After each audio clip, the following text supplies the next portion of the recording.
Students, हम लोग physics में इलेक्ट्रोस्टैटिक्स पढ़ रहे थे और इलेक्ट्रोस्टैटिक्स में हम लोग इलेक्ट्रिक फील्ड निकालिए। किसके कारण? पॉइंट चार्ज के कारण। इलेक्ट्रिक फील्ड पॉइंट चार्ज के कारण निकाले, वेरियस पॉइंट चार्ज ले करके नेट इलेक्ट्रिक फील्ड निकाले, न्यूट्रल पॉइंट भी देखे। उसके बाद से हम लोग ई वर्सेस एक्स में हम लोग ग्राफ भी देखे। जी हाँ, कि कैसे यक्स यानी डिस्टेंस बदलता है और उसके रिस्पेक्ट में इलेक्ट्रिक फील्ड बदलता है। अब अभी हम लोग देखे क्या कि हमारा जो सिस्टम था उसमें जो चार्ज था वो कॉन्टिन्यूअस नहीं था, यानी एक चार्ज या दो चार्ज या तीन चार्ज या चार चार्ज या बहुत सारे चार्ज के कारण किसी पॉइंट पर इलेक्ट्रिक फील्ड हम लोगों ने देखा, लेकिन वो सारे चार्ज डिस्ट्रीब्यूटेड थे। जी हाँ, कॉन्टिन्यूअस नहीं थे। बात समझ में आ रही कि नहीं आ रही? यानी वो सारे चार्जेस के बीच गैपिंग थी। इस नाते हम उसको क्या कर सकते हैं कि जो हमारा सिस्टम था वो एक से अधिक चार्ज का सिस्टम था, यानी एक से अधिक से चार्ज के कारण हम लोग इलेक्ट्रिक फील्ड निकाल रहे थे, लेकिन वो चार्ज कॉन्टिन्यूअस नहीं थे। समझ बात आ रही है? जी हाँ, कॉन्टिन्यूअस नहीं थे। अब देखा जाए यानी कि जो चार्ज सिस्टम है हमारे पास, जो चार्ज सिस्टम है वो हमारा दो तरीके का है। एक डिस्ट्रीब्यूटेड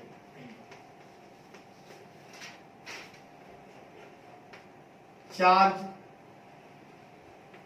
सिस्टम। जी हाँ, इसमें क्या था कि सिंगल चार्ज भी था या एक से अधिक चार्ज थे, लेकिन उन चार्ज के बीच में गैपिंग थी। जी हाँ, अलग अलग चार्ज के कारण किसी पॉइंट पर इलेक्ट्रिक फील्ड निकाला गया, फिर डायरेक्शनली उनको ऐड करके किसी पॉइंट पर नेट इलेक्ट्रिक फील्ड निकाला गया। लेकिन हमारा system continuous continuous charge system भी हो सकता है। तो अगर कॉन्टिन्यूअस चार्ज सिस्टम हुआ तो फिर इसके द्वारा इलेक्ट्रिक फील्ड कैसे निकालेंगे? अब आपको बात समझ में आ रही होगी कि डिस्ट्रीब्यूटेड का चार्ज सिस्टम या कॉन्टिन्यूअस चार्ज सिस्टम। जी हाँ, जैसे इसमें ये चार्ज पॉइंट यहां था, तो दूसरा वाला चार्ज पॉइंट यहां था, तीसरा कहीं और था, और इसी कारण किसी पॉइंट पर हम लोग इलेक्ट्रिक फील्ड निकाले।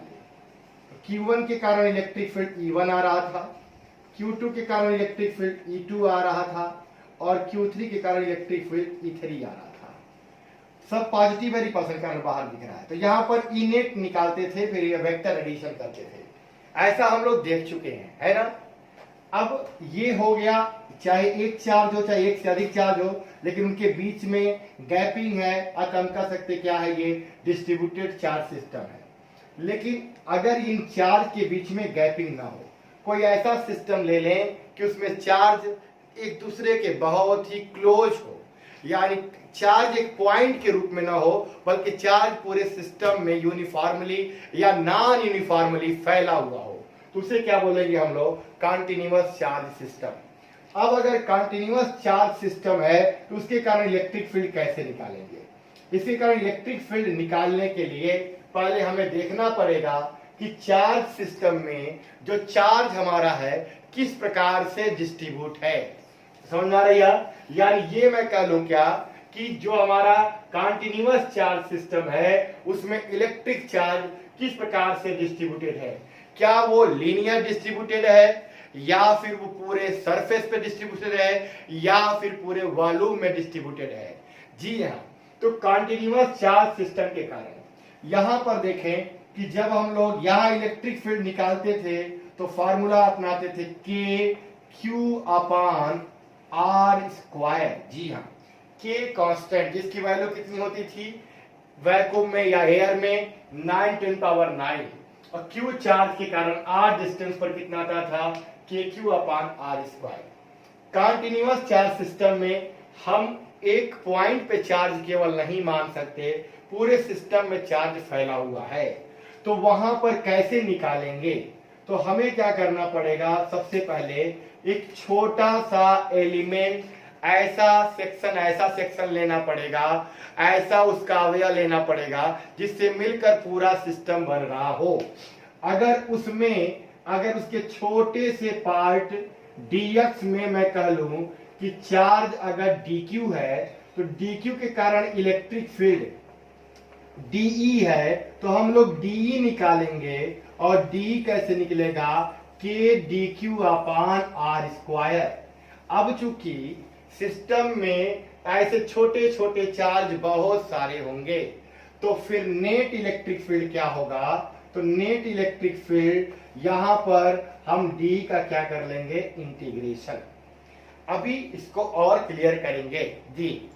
पहली बात इतनी क्लियर हो गई कि अगर चार्ज हमारा क्या था, अलग अलग पॉइंट चार्ज के रूप में था, तो पॉइंट चार्ज के रूप में अगर है जी, डिस्ट्रीब्यूटेड चार्ज सिस्टम कह लें या कह लें पॉइंट चार्ज सिस्टम, तो पॉइंट चार्ज सिस्टम है यानी कई सारे पॉइंट चार्ज के रूप में हमारा सिस्टम है, तो अलग अलग पॉइंट चार्ज के कारण इलेक्ट्रिक फील्ड निकाल लेते थे और फिर सबका इस फार्मूले से और सबका वेक्टर एडिशन कर लेते थे, मिल जाता था उस पॉइंट पर नेट इलेक्ट्रिक फील्ड। लेकिन अगर वही चार्ज एक पॉइंट के रूप में ना हो करके पूरे सिस्टम में कॉन्टिन्यूअस रूप से अगर डिस्ट्रीब्यूटेड है, तो हम कह सकते हैं तब क्या करेंगे, तो सिस्टम में एक ऐसा सेक्शन काटेंगे, छीना काटेंगे, अवयव बनाएंगे, जी एलिमेंट लेंगे जिससे पूरा सिस्टम हमारा बनता हो, और उसमें छोटे से उसके पार्ट्स में अगर dq चार्ज है तो उसके कारण इलेक्ट्रिक फील्ड कितना आएगा, dE। क्लियर है ये, और dE कितना होगा, तो k dq upon r square, उस छोटे से पार्ट में dq है, तो पूरे सिस्टम के कारण क्या होगा आपको पता है, क्या कर लेंगे, इंटीग्रेशन कर लेंगे, और इंटीग्रेशन एक लिमिट में करेंगे। तो क्लियर हो रही बात। अब हमें किसके कारण पढ़ना है, इंटेंसिटी ऑफ इलेक्ट्रिक फील्ड, ये डिस्ट्रीब्यूटेड चार्ज सिस्टम नहीं, कॉन्टिन्यूअस चार्ज सिस्टम। जी हाँ, कॉन्टिन्यूअस चार्ज सिस्टम, चाहे वो यूनिफॉर्मली हो या नॉन यूनिफॉर्मली हो। पहले यूनिफॉर्म चार्ज सिस्टम को देखेंगे हम लोग, उसके बाद फिर नॉन यूनिफॉर्म चार्ज सिस्टम को देखेंगे। क्लियर है, बात समझ में आ रही है, आगे बढ़ते हैं तो इसको थोड़ा सा और क्लियर करते हैं, क्या, कॉन्टिन्यूअस चार्ज सिस्टम को जी।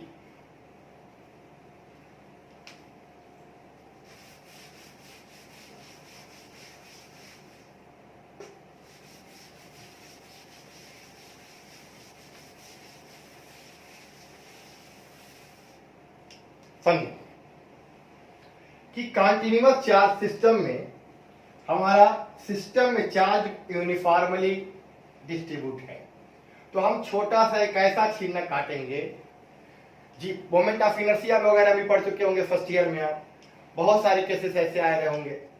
तो छोटा सा एक चिन्ह काटेंगे जिससे मिलकर सिस्टम बन रहा हो, उसमें अगर चार्ज dq है और उसके कारण जिस पॉइंट पर इलेक्ट्रिक फील्ड निकालना वहां मान लें dE है, तो d कैसे निकालेंगे, k dq upon r square. जी फार्मूला तो हमारा यही लगेगा।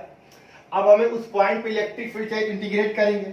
अब बता दो इलेक्ट्रिक फील्ड हमारा स्केलर है कि वेक्टर है, बता दो जरा। तो क्या है ये, तो जाहिर सी बात है कि इलेक्ट्रिक फील्ड हमारा इस वेक्टर क्वांटिटी है, तो इसके हम दो कंपोनेंट निकालेंगे। जी हाँ, एक EX कंपोनेंट निकालेंगे और एक निकालेंगे क्या, EY। बात समझ आ रही है। उसके बाद यहां पर अगर हमारा छोटा सा एलिमेंट काटा जिसमें dx भाग में dq चार्ज है, जैसे इलेक्ट्रिक फील्ड dE है, तो d के दो कंपोनेंट ले लिए, dEx और dEy। अब यहां पर पहले EX निकालेंगे और ये dEx का g इंटीग्रेशन से मिलेगा, और ये आपका EY जो मिलेगा इंटीग्रेशन ऑफ dEy से मिलेगा। अब हमें EX मिल गया, उस पॉइंट पर EY मिल गया, तो E नेट क्या होगा, तो आपको पता है दोनों कंपोनेंट के बीच एंगल 90 डिग्री का होता है, तो EX स्क्वायर प्लस क्या हो जाएगा, EY स्क्वायर। जी हाँ, कोई कंपोनेंट जीरो भी हो सकता है, लेकिन जीरो हो जाएगा तो फिर जीरो ऐड होगा। बात समझ में आ रही है। तो अब हमें इंटेंसिटी ऑफ इलेक्ट्रिक फील्ड निकालना है, लेकिन यहां पर मैं बात कर दूं ड्यू टू कॉन्टिन्यूअस। जी हाँ, due to continuous charge system यानी सतत आवेश निकाय अगर है, उसके कारण हमें इलेक्ट्रिक फील्ड निकालना। फिर से समझ लेते हैं, यह बेसिक फंडा नहीं क्लियर होगा तो फिर आगे जाके प्रॉब्लम करेगा। जी, सिस्टम में हम एक जगह चार्ज पॉइंट के रूप में नहीं मान सकते, बहुत सारे होंगे जिनके बीच कोई स्पेस या गैपिंग नहीं है। तो फिर हम एक छोटा सा क्या करेंगे, एलिमेंट काटेंगे जिनसे मिलके सिस्टम पूरा बनता हो, और उसमें देखिए कितना चार्ज है, dq चार्ज है, और dq के कारण जिस पॉइंट पर निकालना इलेक्ट्रिक फील्ड वहां पर de है। तो हम de कैसे निकालेंगे, तो फार्मूला वही लगाएंगे kq/r², बट dq चार्ज के कारण निकाला तो k dq/r²। अब हमें उस पॉइंट पर पूरे सिस्टम के कारण निकालना, ना कि dq चार्ज के कारण। तो जो dq के कारण आया है वह कितने उसमें ऐसे एलिमेंट काटे जा सकते, बहुत सारे इनफाइनाइट, अतः उनको ऐड करना होगा और उसको फिर हम लोग इंटीग्रेशन मेथड से ही ऐड कर पाएंगे। अतः dq चार्ज के कारण जो इलेक्ट्रिक फील्ड d आया है उसको इंटीग्रेट कर दें तो उस पॉइंट पर मिल जाएगा नेट इलेक्ट्रिक फील्ड। लेकिन एक बात का और ध्यान रखेंगे, चूंकि d हमारा स्केलर होता तो सीधे सीधे ऐसे इंटीग्रेट करने पे आंसर आ जाता, लेकिन d हमारा वेक्टर क्वांटिटी है, अतः इसमें डायरेक्शन भी होगा। इसके लिए दो कंपोनेंट निकाल लेंगे, dx और dy, और dx का अलग इंटीग्रेशन करेंगे तो उस इलेक्ट्रिक फील्ड का x कंपोनेंट मिलेगा, और dy का अलग करेंगे तो उस इलेक्ट्रिक फील्ड का y कंपोनेंट मिलेगा, और नेट इलेक्ट्रिक फील्ड क्या होगा उस पॉइंट पर, तो √ex² प्लस ey²।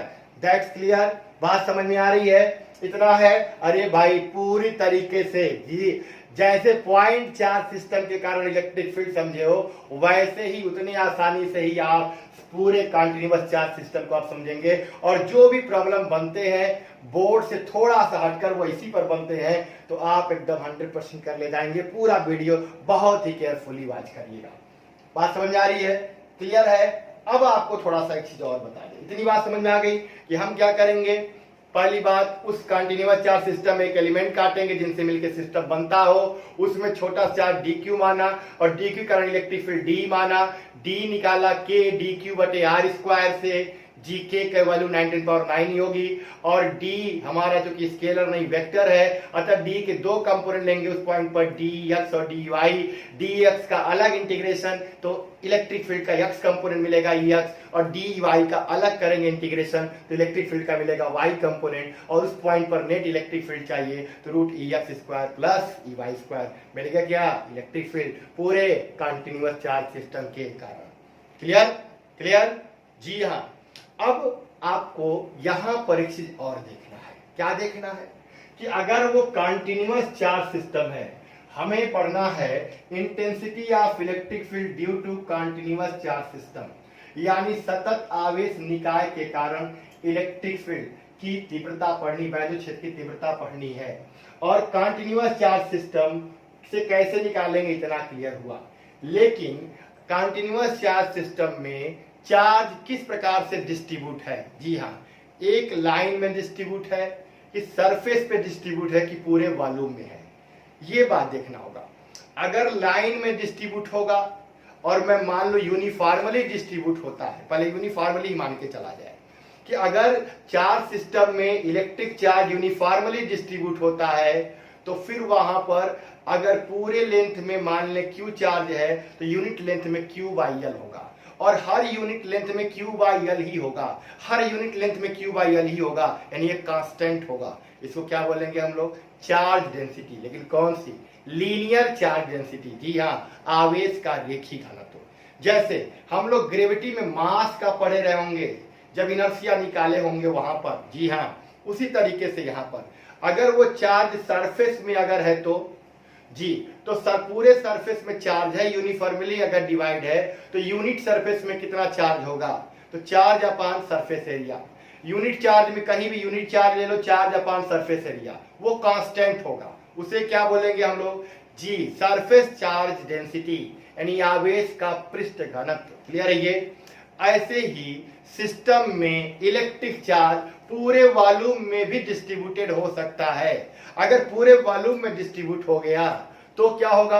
आपको पता है यूनिट वॉल्यूम में जो चार्ज आएगा वो चार्ज अपान वॉल्यूम, हर यूनिट वॉल्यूम में चार्ज अपान वॉल्यूम कांस्टेंट होगा, और इसे क्या बोलेंगे?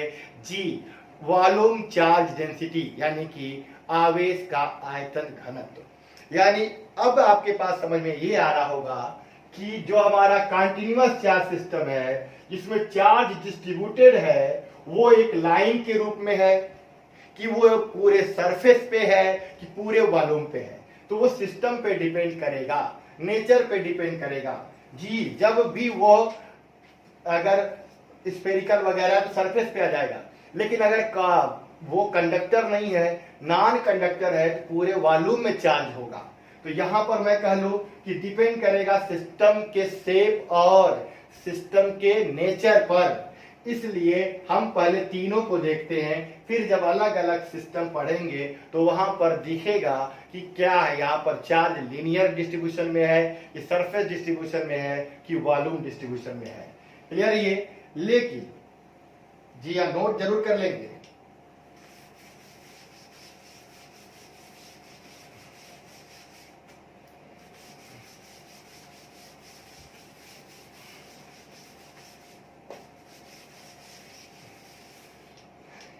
बात समझ में आ रही है? तो intensity of electric field due to continuous charge system, और कंटिन्यूअस चार्ज सिस्टम में जो हमारा चार्ज होगा वो तीन तरीके से डिस्ट्रीब्यूट हो सकता है। पहला, लीनियर डिस्ट्रीब्यूशन हो सकता है, लीनियर डिस्ट्रीब्यूशन हो सकता है, या सरफेस डिस्ट्रीब्यूशन हो सकता है कि सारे चार्ज कहां पर हो, सरफेस पे हो। या ऐसा भी हो सकता है कि पूरे वॉल्यूम में हो। तो अगर लीनियर होगा तो यूनिट लेंथ में जो चार्ज आएगा, इकाई लंबाई में जो आवेश आएगा वो कांस्टेंट रहेगा, जिसे बोलते हैं लीनियर चार्ज डेंसिटी। ओके, रेखीय आवेश घनत्व कह सकते हैं। इकाई लंबाई में उपस्थित आवेश को हम लोग क्या बोलेंगे? जी, अगर मैं कह लूं पूरा L लेंथ है और उसमें Q चार्ज है तो यूनिट लेंथ में क्या होगा? Q by L। इसी को क्या बोलेंगे हम लोग? रेखीय आवेश घनत्व, जिसे लैम्डा से लिखा जाता है।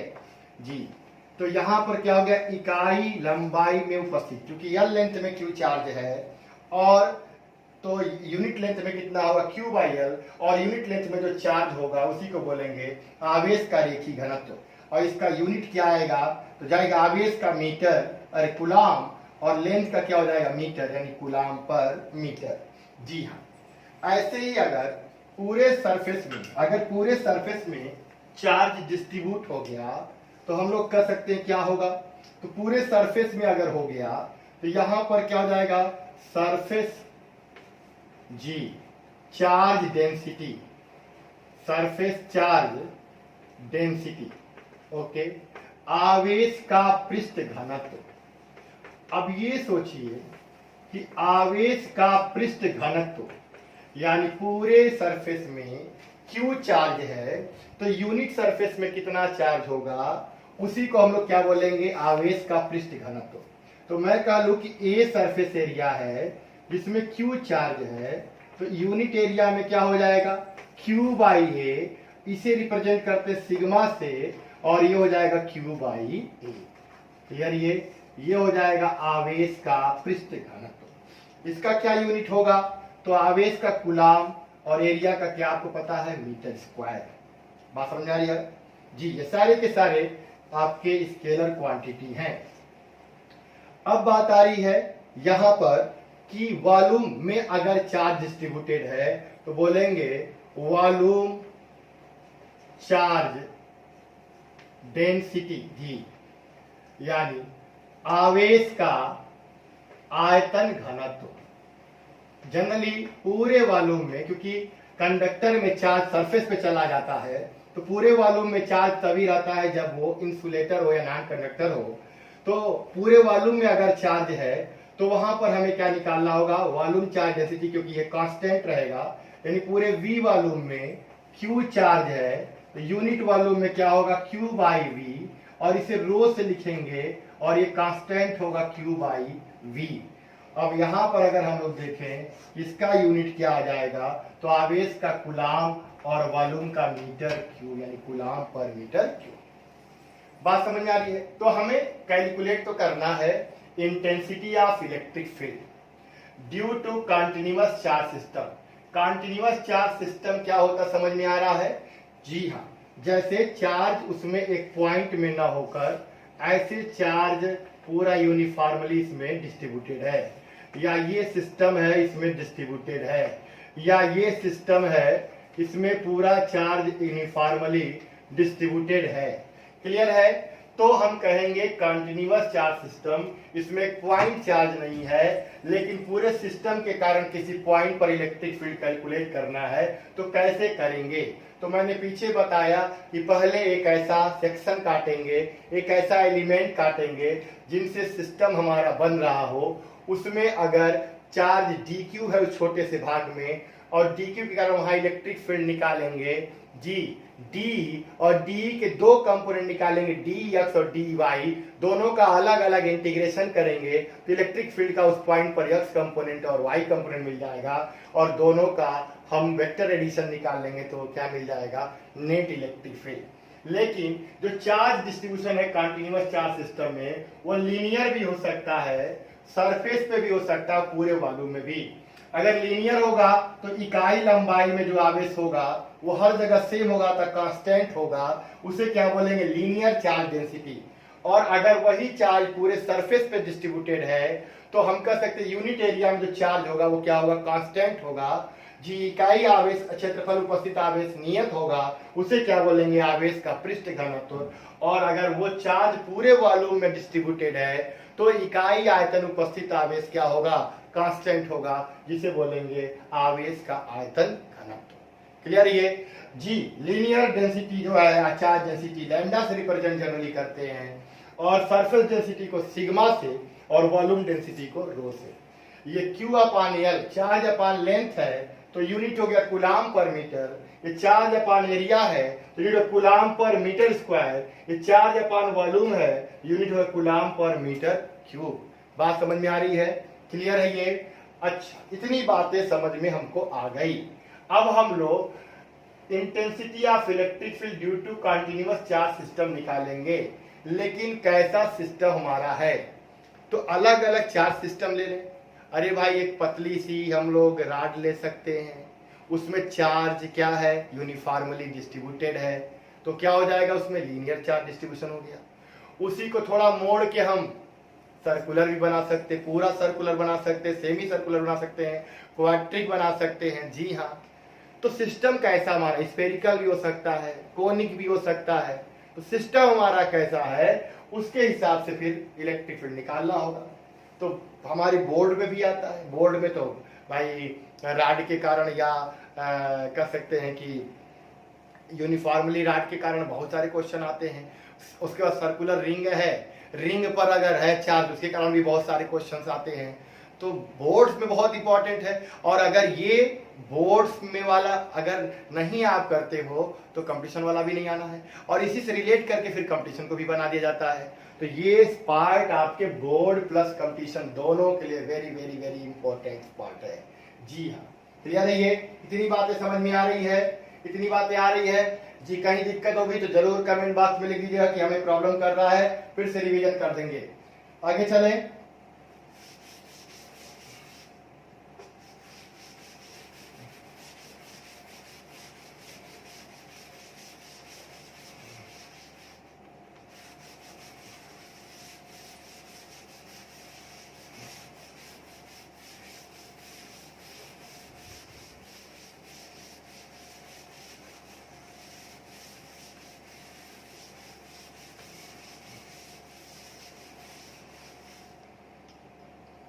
अब यहां पे पहला जो एप्लीकेशन लेने जा रहे हैं वो पहला एप्लीकेशन जी यही मैं लिख रहा हूं, intensity of electric field due to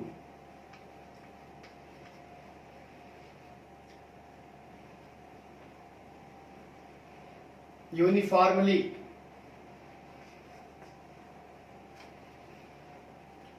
थीन लिख देते हैं, थीन यूनिफॉर्मली चार्ज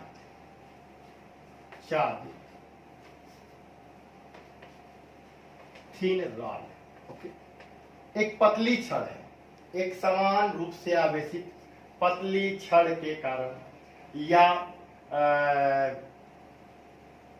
एक लीनियर चार्ज डिस्ट्रीब्यूशन है, जी हाँ, उसके कारण आपको इलेक्ट्रिक फील्ड निकालना है।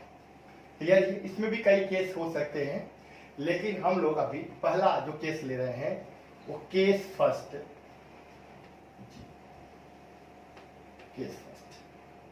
केस फर्स्ट में क्या है कि जो हम जहां पे इलेक्ट्रिक फील्ड निकालना है, ठीक है ना, वह इलेक्ट्रिक फील्ड उसके एक्सिस के पोजीशन में है।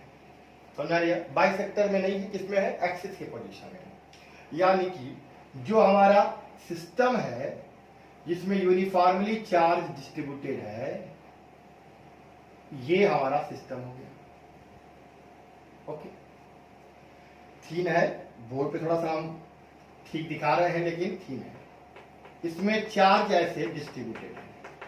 ओके, अब ये बहुत थीन है, इसकी लेंथ हम लोग कंसीडर कर लेते हैं, इसकी लेंथ है L। ओके, अब ये कह लें कि इसके एक्सिस पर ही कोई पॉइंट है जिससे इसकी डिस्टेंस को हम ले लेते हैं जी। यहां पे कितने डिस्टेंस पे ले लिया जाए? यक्स भी मान सकते हैं जी, हाँ, आर भी मान सकते हैं, डी भी मान सकते हैं। तो हम लोग क्या ले रहे हैं? यक्स ले रहे हैं, या यक्स यहां कट करेंगे तो ये मैं ले रहा हूं जी, डी पॉइंट। इससे डी डिस्टेंस पे एक पॉइंट पी है जहां पर हमको इलेक्ट्रिक फील्ड कैलकुलेट करना है। बात समझ रहे हैं? केस फर्स्ट क्या है? निकाल तो रहे हम लोग यूनिफॉर्मली चार्ज थीन रॉड के कारण वहां पर इलेक्ट्रिक फील्ड, और केस फर्स्ट ऐसा है कि जो हमारा थीन रॉड है उसके एक्सिस पर ही जो पॉइंट है कहीं पर, वहीं पर निकालना है आपको इलेक्ट्रिक फील्ड की इंटेंसिटी। समझ बात आ रही है?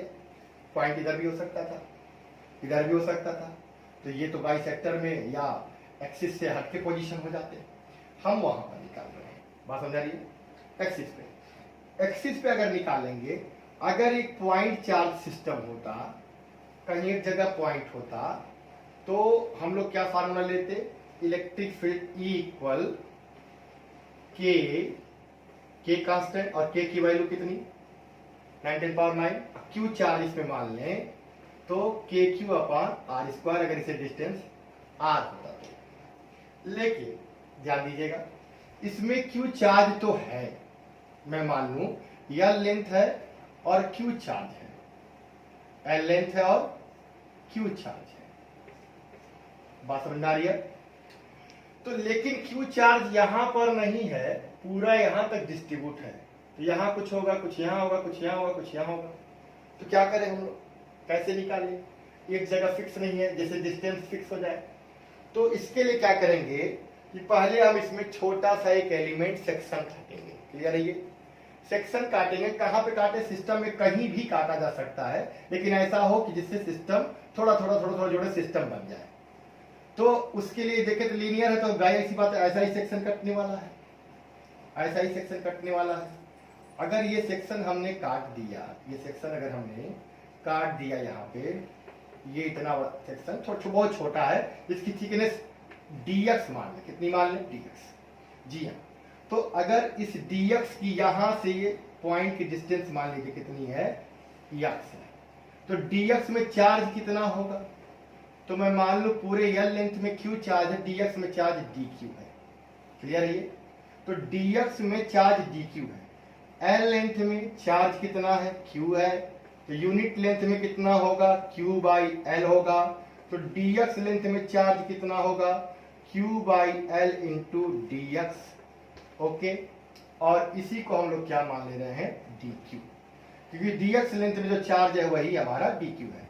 और Q बाई L इकाई लंबाई में उपस्थित आवेश है, इसको क्या लिखा जाता है? लैम्डा।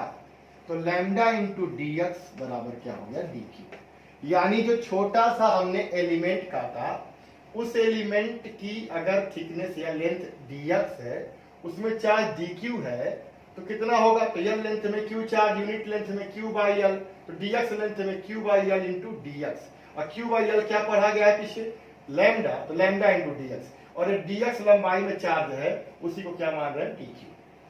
अब डी क्यू के कारण हम इलेक्ट्रिक फील्ड मान लें, अगर डीई है, कितना है, डी है, तो जब डी क्यू के कारण इलेक्ट्रिक फील्ड डी होगा, तो डी हम लोग क्या करेंगे, डी बराबर ये आपका हो जाएगा, होगा कि नहीं होगा, क्लियर ये। लेकिन अगर ये स्केलर होता तो सीधे सीधे कर लेते, लेकिन क्या है, वेक्टर है।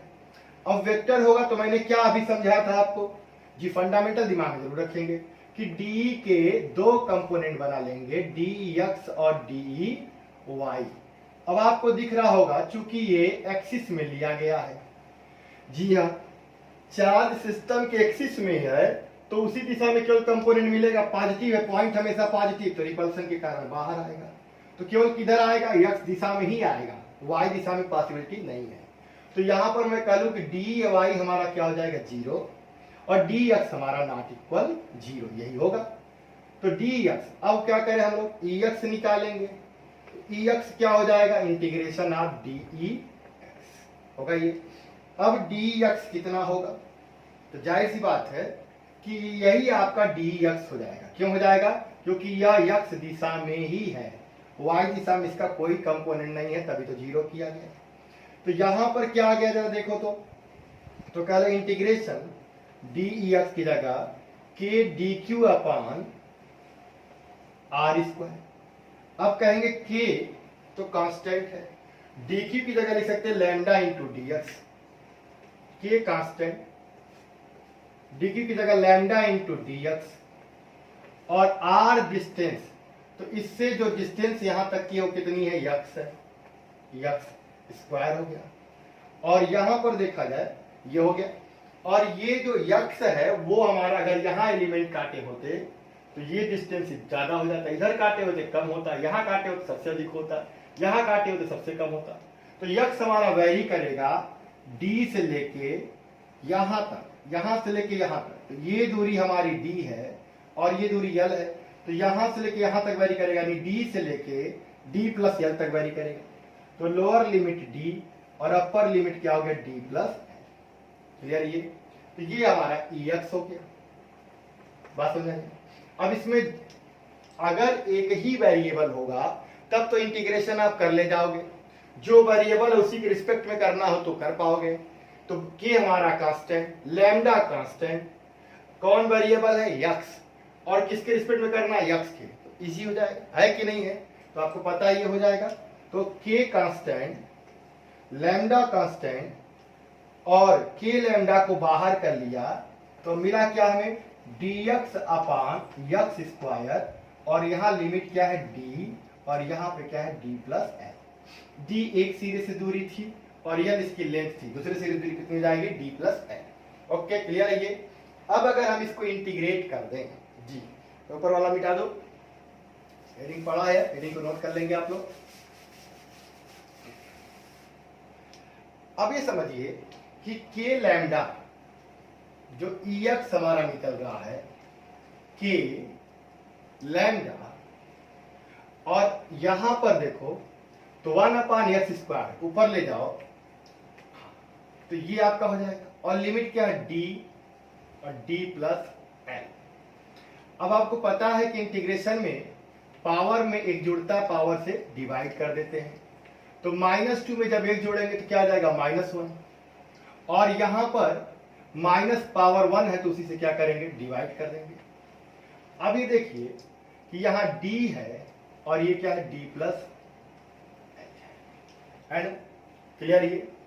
अब ये आपका के एल लैम्डा बाहर कर लेते हैं माइनस जी, क्लियर ये, तो 1 अपान एक्स हो जाएगा, और लिमिट जो हमारी है वो d लोअर लिमिट और upper limit d plus L है, क्लियर ये। तो यहां पर अगर हम लोग निकालते हैं कि जो इलेक्ट्रिक फील्ड आया ई एक्स दिशा में वही ई है, क्योंकि वाई कंपोनेंट इसका 0 है, तो माइनस के लैम्डा, एक बार अपर लिमिट और एक बार lower limit, d plus l minus lower limit यानी क्या हो गया डी। बात समझ आ रही है? क्लियर है ये? अब यह ध्यान दीजिएगा कि जो EX निकला वो ये निकला 1/d plus l minus 1/d। Minus को अंदर ट्रांसफर कर दें तो E इक्वल क्या हो गया, के lambda 1/d minus 1/d plus L. Clear? ये थोड़ा सा और ये इनको नोट कर लेंगे।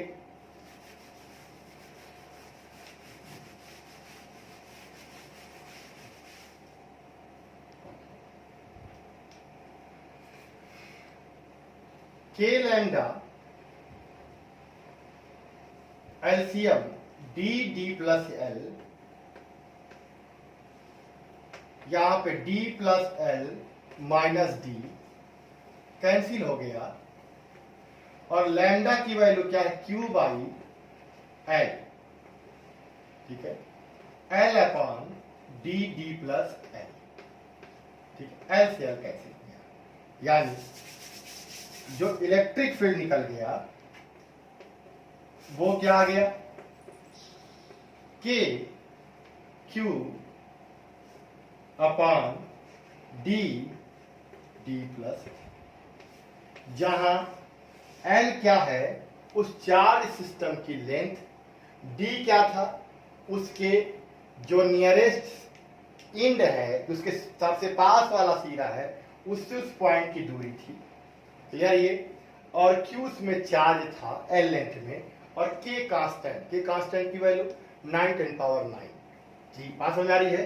तो क्या निकल गया, electric field due to uniformly charge thin rod. ठीक है ना? क्लियर ये? यानी पतले आवेशित छड़ के कारण क्या निकाल लिया हम लोगों ने, इलेक्ट्रिक फील्ड। कहां पर, केस फर्स्ट उसके आवेश, उसके कह सकते एक्सिस पर, उसके एक्सिस पर कोई पॉइंट है, वहां पर हम लोग क्या निकाल लिए, इलेक्ट्रिक फील्ड। बात समझ आ रही? क्लियर है? क्या किया गया था बता दो जरा। तो पहले एक चार्ज सिस्टम लिया गया, वो कैसा है, थिन रॉड की तरह है, पतली छड़ की तरह है, रेखीय उसमें आवेश होगा, एल लेंथ में क्यू चार्ज है, यूनिट लेंथ में क्यू बाई एल होगा, जो कि कांस्टेंट होगा, जिसे लैम्डा से लिखा जा रहा है। उसी के एक्सिस पर एक पॉइंट है जहां इलेक्ट्रिक फील्ड निकालना है। हमने कंसीडर कर लिया कि इस सिरे से, सामने वाले सिरे से डी दूरी पर वो पॉइंट है, वहां पे इलेक्ट्रिक फील्ड निकालना है। कैसे निकाले? अरे कोई पॉइंट चार्ज होता तो फार्मूला लगा लेता कूलम्ब्स का, के क्यू बटे आर स्क्वायर, लेकिन चार्ज यहाँ भी है, यहाँ भी, यहाँ भी, यहाँ भी, पूरे एल लेंथ में है, तो इससे दूरी कुछ और, इससे दूरी कुछ और, इससे दूरी कुछ और, तो कैसे निकालेंगे? तो क्या करेंगे, ऐसे सिस्टम के लिए एक सेक्शन काटो, एक एलिमेंट काटो, एक अवयव काटो। तो छोटा सा एक अवयव मैंने काटा जिसकी लेंथ dx है, जिसमें चार्ज dq है। तो मैं कहूं dx में चार्ज कितना होगा, तो l लेंथ में q चार्ज, यूनिट लेंथ में q बाई एल, तो dx लेंथ में q by L into dx, यही क्या हो गया dq। और dq की दूरी वहां से कितनी ले ली, x, तो d निकला, d कितना निकला, तो k dq बटे x स्क्वायर, जी हाँ दूरी x है उससे dq से, जहां पे ds काटा गया है, k dq बटे x स्क्वायर, dq का वैल्यू रखा गया। और चूंकि दो कंपोनेंट हमें निकालने होते हैं x और y, क्योंकि x दिशा में ही निकाला जा रहा है, इलेक्ट्रिक फील्ड उसी दिशा में आ रहा है, तो y कंपोनेंट 0 है, तो जो आपका E होगा वही आपका क्या हो जाएगा, EX हो जाएगा। जी ये जो EX है, जो इलेक्ट्रिक फील्ड की इंटेंसिटी होगी वो EX के ही बराबर होगी, क्योंकि एक कंपोनेंट क्या है, 0 है। तो जो dx है वो ये रहा, और यह लिमिट कैसे लिया, तो लैम्डा कांस्टेंट, के कांस्टेंट, x वैरी कर रहा है, जहां dx है वहां से x दूरी लिया गया है। अगर वो dx उस इंड पे होता, सामने वाले पे, तो d दूरी होती, दूसरे इंड पर होता तो d प्लस एल होती, यानी वो x वैरी कर सकता है d से लेके कहां तक, d प्लस एल तक। तो के लैम्डा कांस्टेंट dx अपॉन होने से क्या करेंगे, integration lower limit d upper limit d plus L, और आपको पता नीचे ऊपर लग गया -2 यहाँ पर, और इंटीग्रेशन में पावर में जुड़ता है, -2 में जुड़ा -1 पावर से डिवाइड हो जाता है, माइनस बाहर किया एक्स पावर -1 को लिखा 1/x और ये लोअर लिमिट और ये अपर लिमिट और यहाँ पर -k लैम्डा। अब एक बार अपर लिमिट और माइनस करके x जगह पे एक बार लोअर लिमिट। फिर उसके बाद ये होगा माइनस अंदर ले गए तो माइनस वाला प्लस प्लस वाला माइनस और एलसीएम ले लिया d प्लस एल और माइनस डी से डी कैंसिल, ये आया और लैम्डा या क्यू बाई एल मैंने लिखा तो ये कैंसिल हो गया, यानी के Q upon D D plus L. यानी हमें क्या पता होना चाहिए कि जो चार्ज सिस्टम है, लीनियर चार्ज सिस्टम है, या तो उसका लैम्डा पता हो तब भी हमें एल और डी पता होना चाहिए। जी हाँ, तो हम कह सकते हैं कि उसमें चार्ज पता हो, उसकी लेंथ पता हो और उससे किस पॉइंट पर निकालना हो उसकी दूरी पता होगा। मिड पॉइंट से पता होगा तब भी डी निकाल लेंगे। जी हाँ, और अगर एक सिरे से दूरी दे दिया हो तब भी डी निकाल लेंगे। यहाँ पर फार्मूले में समझने वाली बात है कि जो डी है वह सामने वाले एंड से उस पॉइंट की डिस्टेंस है और एल क्या है तो कह सकते लेंथ ऑफ जी चार्ज सिस्टम। क्लियर है, ये बात समझ आ रही है। तो यहाँ पर एक ही कंपोनेंट एक बराबर हो गया तो ये दूसरा कंपोनेंट क्या है, 0 है। बात समझ में आ रही है, क्लियर है। तो ये हो गया कि अगर एक्सिस पे पॉइंट होता तो। अगर एक्सिस पे ना हो करके सोचो, अगर एक्सिस पे ना हो करके अगर उसके ऊपर या नीचे होता तो। जी हाँ, यानी कि अगर एक्सिस पे ना हो के ऊपर या नीचे होता तो थोड़ा सा और टफ पोजीशन आती, लेकिन चूंकि सिलेबस में हमारे है इसलिए हम लोगों को इसको भी कैलकुलेट करना है। तो देखा जाए के सेकंड देखा जाए जी, के सेकंड में इरेज कर दें। वीडियो को जरूर पॉज करके रिवर्स करके जरूर देखा करें, कहीं भी दिक्कत हो फिर बताइए, पुनः चर्चा करेंगे।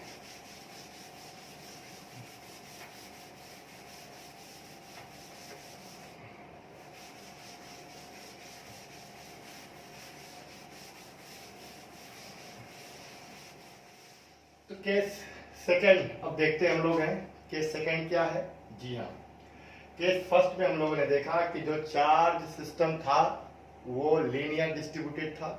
जी हाँ, अभी भी चार्ज सिस्टम लीनियर डिस्ट्रीब्यूटेड ही है, लेकिन पॉइंट कहां पर था, पॉइंट एक्सिस पर था। अब हम लोग क्या करेंगे, वहां पॉइंट एक्सियल पोजीशन में था, यानी चार्ज लीनियर डिस्ट्रीब्यूटेड था और इधर पॉइंट या इधर की तरफ था तो वहां पर निकाला गया इंटेंसिटी। जी हाँ, अब हम लोग क्या कर रहे हैं कि चार्ज सिस्टम हमारा यही है लेकिन पॉइंट इनके परपेंडिकुलर पोजीशन पे है, यानी कह सकते हैं एक्सिस पे नहीं है बल्कि इनके परपेंडिकुलर पोजीशन पर है। और कहां पर है, कहीं भी हो सकता है। जी हाँ, तो के सेकंड जो हम लोग ले रहे हैं वो ये ले रहे हैं क्या कि ये एक चार्ज सिस्टम है और ये चार्ज सिस्टम जी जिसमें चार्ज हमारा लीनियर डिस्ट्रीब्यूटेड है, इसको हम लोग वायर भी कह सकते हैं, थीन रॉड भी कह सकते हैं, इसमें चार्ज हमारा डिस्ट्रीब्यूटेड है और ये एक्सिस पोजीशन है। इस पे हम लोग केस फर्स्ट में देख चुके। अब इनके नॉर्मल पोजीशन में कोई पॉइंट है और वहां पर हमें intensity of electric field find करना है। अब नॉर्मल पोजीशन पे ठीक इनके सेंटर में है कि सेंटर से ऊपर है कि नीचे भी है, तो हम लोग केस सेकेंड स्टैंडर्ड केस बनाएंगे और पोजीशन कहीं भी फाइंड कर लेंगे और फिर बाद में हम लोग कंसीडर करेंगे। तो यहां पर ध्यान दें कि पहले कंसीडर कर लेते हैं कि कहीं पॉइंट है और वो पॉइंट मैं कंसीडर कर ले रहा हूं कि यहां पर है। जी, अब ये हर पॉइंट से, हर चार्ज पॉइंट से, यानी सिस्टम में हर पॉइंट से इसकी डिस्टेंस अलग अलग होगी, लेकिन एक चीज तो कॉमन दिख रही क्या कि जो परपेंडिकुलर डिस्टेंस है वो डी ही रहेगी। जी हाँ, ये जो परपेंडिकुलर डिस्टेंस है वो डी रहेगी। तो ये कांस्टेंट है। जिस पॉइंट पर हमें इलेक्ट्रिक फील्ड कैलकुलेट करना है उस पॉइंट की परपेंडिकुलर डिस्टेंस कांस्टेंट है क्योंकि पोजीशन परपेंडिकुलर ली गई है। अब ये तो हो गया। अब हमें यहां निकालना है, तो हम कहें कि चार्ज चूंकि हमारा लीनियर डिस्ट्रीब्यूटेड है और इस पॉइंट पर निकालना है तो कहां से डिस्टेंस लें, यहां से लेंगे तो डिस्टेंस ज्यादा होगा, यहां से ले तो कम होगा। तो मैंने क्या कहा था आपको कि जब भी चार्ज सिस्टम हमारा कह सकते कॉन्टिन्यूअस चार्ज सिस्टम हो तो फिर आप एक ऐसा छोटा सा सेक्शन या एलिमेंट काटोगे जिनसे मिलकर पूरा सिस्टम बन रहा हो। तो हम क्या करते हैं, यहां पर एक छोटा सा एलिमेंट काटते हैं। जी हाँ, और इस एलिमेंट की जो थिकनेस है या लेंथ है वो dx मान लेते हैं। और ये कहां पे काटे हैं, तो ये यहां भी काटा जा सकता था, यहां भी। तो मैं कह लूं जो आपका परपेंडिकुलर पोजीशन है वहां से कितना डिस्टेंस ऊपर लिया गया है, तो मैं कह लूं x डिस्टेंस पे लिया गया है। बात समझ में आ रही है। अब ये कह लें क्या कि dx मैंने काटा और उस dx में चार्ज कितना होगा, तो यहां पर ध्यान दें कि dx में dq चार्ज होगा। और आपको पता है कि ये dq होगा कितना, तो आपको पता है यल लेंथ पूरा अगर मैं ले लूं, लेंथ का पिछले भी लिया गया था, लेंथ अभी के सेकंड में भी रहेगा, और q चार्ज इसमें है, यानी यल लेंथ है q चार्ज है। तो यल लेंथ में q चार्ज है तो dx लेंथ में क्या होगा, तो यल q बाई, चूंकि यल लेंथ में q चार्ज है तो यूनिट लेंथ में q बाई यल, और dx लेंथ में q by L into dx, और ये क्या हो जाएगा dq। क्लियर है ये आपका, या मैं कह लूं कि जो dq होगा वह q by L into dx होगा, या लैम्डा इंटू क्या हो जाएगा dx हो जाएगा। इतनी बात तो क्लियर है। अब इस पॉइंट P पर हम लोग को क्या निकालना है, जाहिर सी बात इलेक्ट्रिक फील्ड निकालना है। तो पॉइंट P पर इलेक्ट्रिक फील्ड निकाले तो कैसे निकालें, ये तो हम एलिमेंट काट लिए। अब इस एलिमेंट से इसकी डिस्टेंस अगर देखें तो ये डिस्टेंस मुझे कितनी मिल रही है, तो ये डिस्टेंस हमारी हो गई r। अब ये r कांस्टेंट है क्या, नहीं, वेरिएबल है। क्यों, क्योंकि सेक्शन की पोजीशन कहीं भी हो सकती थी, यहाँ 0 से लेके l तक। तो इस नाते r हमारा जो है, अगर यहाँ कहीं होता तो कुछ और होता, यहाँ होता तो कुछ और होता, r वेरिएबल। और ये x भी वेरिएबल है, क्योंकि अगर ये dx एलिमेंट ऊपर काटते तो x ज्यादा होता, नीचे काटते तो कुछ और होता। और कितने एंगल पे मैंने लिया है, तो ये मैं कह लूं कि ये फाई एंगल पे लिया है।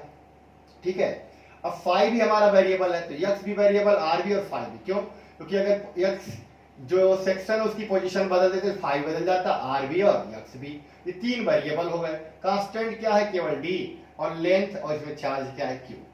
ये जो सेक्शन है वो कितना एंगल वहां क्रिएट कर रहा है, तो मैं सेक्शन जो क्रिएट कर रहा है वो कह लूं क्या कि, चलिए जो सेक्शन है वो डी फाई एंगल क्रिएट कर रहा है, या फाई पर है, कोई बहुत जरूरी नहीं है, यहां से हम लोग देखते हैं। बात समझ में आ रही, इतनी क्लियर है ये।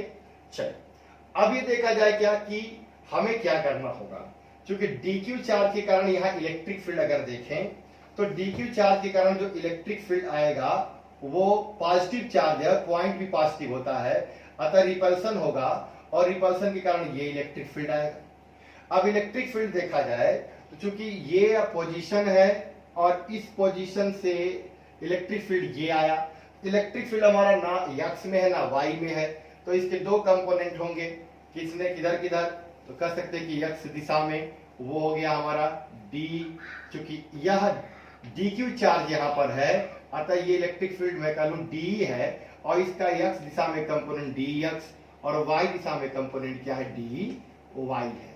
या कह ले कि इस सिस्टम के ये पैरेलल कंपोनेंट है, तो d पैरेलल हो गया, और ये परपेंडिकुलर कंपोनेंट है, तो ये क्या हो गया d परपेंडिकुलर हो गया। ओके, बात समझ में आ रही है।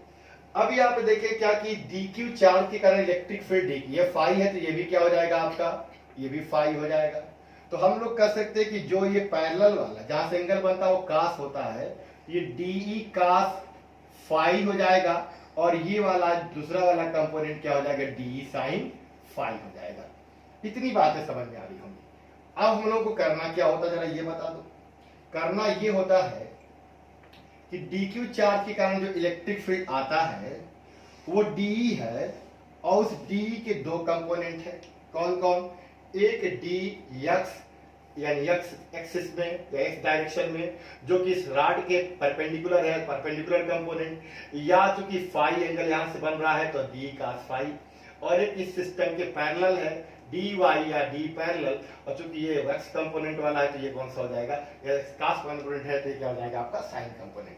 जी एंगल कितना है, फाई है, ये एंगल हो गया हमारा d sin फाई। अब क्या करना रहता है कि dq चार्ज के कारण इलेक्ट्रिक फील्ड क्या है, तो dq चार्ज के कारण इलेक्ट्रिक फील्ड जो है हमारा वो de है, और de के दो कंपोनेंट हैं, जी हाँ, एक dx x दिशा में, और एक dy है y डायरेक्शन में। यार ये तो हमें क्या करना होगा, क्योंकि यह अगर स्केलर होता सीधे d का इंटीग्रेशन कर लेते, लेकिन चूंकि वेक्टर है दो कंपोनेंट यहाँ बन रहे, दोनों नॉट इक्वल जीरो है अभी जैसा दिख रहा है, क्योंकि मीड पर मैंने नहीं लिया है। तो हम क्या करें, अब पहले EX निकालें। अगर EX निकालेंगे तो EX क्या होगा, यहाँ ध्यान दें जी। तो EX जो आएगा वो आएगा इंटीग्रेशन ऑफ DEX। क्लियर है ये? अच्छा, अब ये देखा जाए कि जो EX है वो इंटीग्रेशन ऑफ DEX है, और DEX हमारा है कितना, तो DEX हमारा D cos फाई है। ठीक है, D cos फाई है। अब D कितना होता है, तो जाहिर सी बात है कि KQ अपान R स्क्वायर होता है।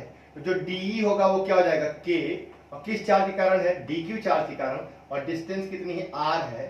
तो हम लोग कह सकते हैं K DQ upon R square into cos phi. Okay, that's clear. अब यहाँ पर K तो हमारा कांस्टेंट है, सबको पता है, लेकिन R भी वेरिएबल है, DQ भी वेरिएबल है, cos फाई। DQ क्यों वेरिएबल है, क्योंकि अगर बड़ा सेक्शन काटते तो DQ चार्ज बड़ा हो जाता। तो DQ का जो टर्म है वो क्या है, लैम्डा इंटू DX। तो यहाँ पर मैं लिख दे रहा हूँ कि ये कांस्टेंट, DQ की जगह लैम्डा इंटू DX अपान R स्क्वायर इंटू क्या है, cos फाई। ओके, ये आपका कंडीशन है। अब ये देखा जाए कि जो यहां पर हमें वेरिएबल्स मिल रहे हैं वो क्या मिल रहा है, R DX और cos फाई, जबकि K लैम्डा कांस्टेंट है। तो यहां पर एक वेरिएबल नहीं है, DX के रिस्पेक्ट में इंटीग्रेशन आ रहा है, जबकि फाई वेरिएबल है और R भी वेरिएबल है। तो हमें करना क्या होता है कि जब एक से अधिक वेरिएबल है तो सभी वेरिएबल को किसी एक टर्म में लाइए, यानी R को चाहे और फाई को, दोनों को X के टर्म में लाइए, या X और R को फाई के टर्म में लाइए, या X और फाई को R के टर्म में, यानी एक वेरिएबल के टर्म में लाएंगे तभी इंटीग्रेशन हो पाएगा, और जिसके टर्म में लाएंगे उसी टर्म में कांस्टेंट रिस्पेक्ट भी कर लाइए, तब हो पाएगा इंटीग्रेशन। तो यहां पर हम लोग क्या कर रहे हैं कि R और DX दोनों को फाई के टर्म में ला रहे हैं। तो यहां से फाई के टर्म लाने के लिए R और D हमारा कांस्टेंट है, जी हाँ, D को हम यूज कर सकते हैं। तो D और R में रिलेशन आएगा, ये देखो, तो ये ट्रायंगल है, और इस ट्रायंगल का ये क्या है, बेस है, और ये क्या है, हाइपोटेनस है। तो cos से रिलेशन ले सकते हैं हम लोग, क्या ले सकते हैं जी। तो cos फाई इक्वल क्या हो जाएगा, बेस अपान हाइपोटेनस, आधार बटे कड़, जी हाँ, D अपान R। तो यहां से हम लोग R इक्वल ले सकते हैं क्या, D अपान cos फाई, या ले सकते हैं क्या, D sec फाई। ये वैल्यू रख देंगे R की, तो R भी आ जाएगा, फाई के टर्म में D कांस्टेंट है, बाहर चला जाएगा। अब बचा कौन, DX। तो ये है X, ये वेरिएबल है जी, बदल रहा है, क्योंकि यह DX ऊपर होता तो X ज्यादा होता। तो X को भी D के टर्म में लाए, R के टर्म में लाएंगे तो फिर वेरिएबल मिल जाएगा। तो X और D में रिलेशन लाए, तो ये देखो, ये ट्रायंगल है, इस ट्रायंगल में ये क्या है, हाइट है, और ये क्या है, बेस है। तो बेस और हाइट, जी हाँ, बेस और नॉर्मल में tan से रिलेशन लाते हैं। तो tan फाई इक्वल क्या हो जाएगा, जरा बताओ तो tan फाई इक्वल क्या होता है जी, नॉर्मल अपान बेस, लंब बटे आधार। तो x अपान D, यहां से हमें मिला x इक्वल क्या, D tan फाई। अब आप कहोगे कि यहां पे हमें x नहीं चाहिए, dx चाहिए, तो हम इसको क्या कर लेंगे, पार्शियल डिफरेंशिएट कर लेंगे। तो x का डिफरेंशियल क्या आएगा, dx, और D कांस्टेंट है, तो यहाँ पर tan फाई का क्या आ जाएगा जी, tan फाई का होता है डिफरेंशियल, यानी अवकलन sec स्क्वायर फाई, और फाई का करेंगे तो क्या मिल जाएगा, D फाई। तो ये हमें मिलेगा dx जी, इतनी वैल्यू जी। अब यहां ध्यान देंगे, क्लियर है ये। तो हमारा EX जो हुआ वो DE cos फाई हुआ, DEX हुआ, और DX किसके बराबर है, D cos फाई के, तो ये रख दिया गया।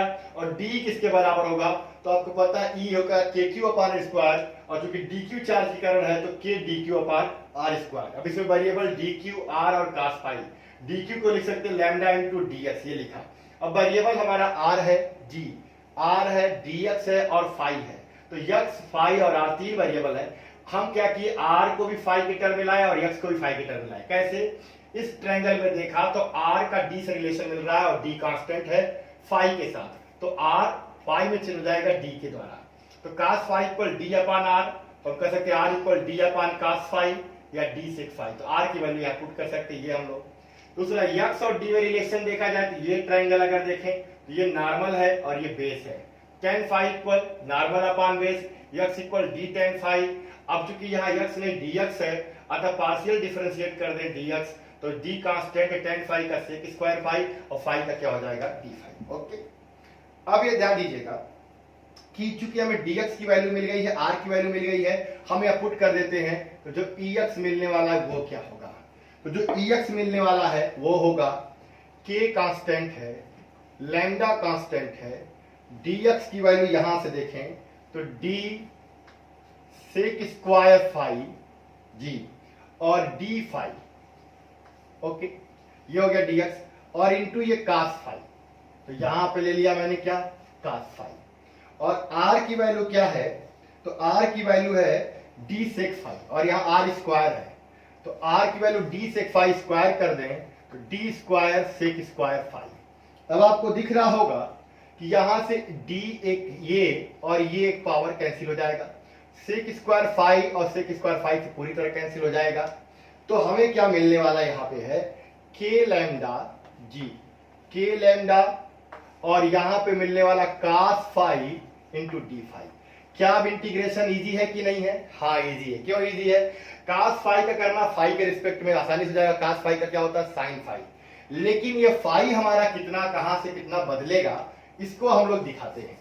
तो फाई जो हमारा है वो कितना चेंज होगा, ये अगर देखना आप चाहते हैं तो फाई अगर मैंने dx एलिमेंट यहां काटा तो ये हमारा फाई है। अगर यहां मैं काटता तो अगर यहां काटता तो ये आपका, ये यहां मिला देता हूं, तो ये जो फाई है ये बढ़कर इतना हो जाता और इस एंगल को हम नाम दे दे रहे हैं θ1। और यहां अगर मैं काटता तो ये हमारा जो फाई है वो बढ़कर इतना हो जाता, इसका एंगल का नाम दे रहा हूं θ2। यानी हम लोग ये कह सकते हैं क्या कि जो ये हमारा फाई, अगर यहां dx मैंने लिया, जो ये मेरा फाई है, अगर ये ऊपर सिरे बढ़ाते जाते फाई बढ़ता जाता और मैक्सिमम कितना हो जाता, θ1 तक जी एंगल, और नीचे काटते बढ़ता जाता और मैक्सिमम कितना हो जाता, तो θ2 तक। यानी हम कह सकते हैं कि जो हमारा फाई है वो नीचे की तरफ θ2 तक और ऊपर θ1 तक जा सकता है। यानी -θ2 से लेके कहां तक हो सकता है, +θ1 तक जी। अब इजी है कि नहीं है? है। कैसे कर लिया जाए जरा देखो तो यहां पे अगर हम देखें तो k लैम्डा और आपको पता है cos फाई का क्या मिलने वाला है, sin फाई, और sin फाई और इसका लिमिट क्या है θ1 और लोअर लिमिट क्या, -θ2। अब ये ध्यान दीजिए कि एक बार हम लोग क्या करेंगे, k लैम्डा जी, एक बार फाई की जगह अपर लिमिट और एक बार फाई की जगह लोअर लिमिट, मैं यहां लिखता हूं।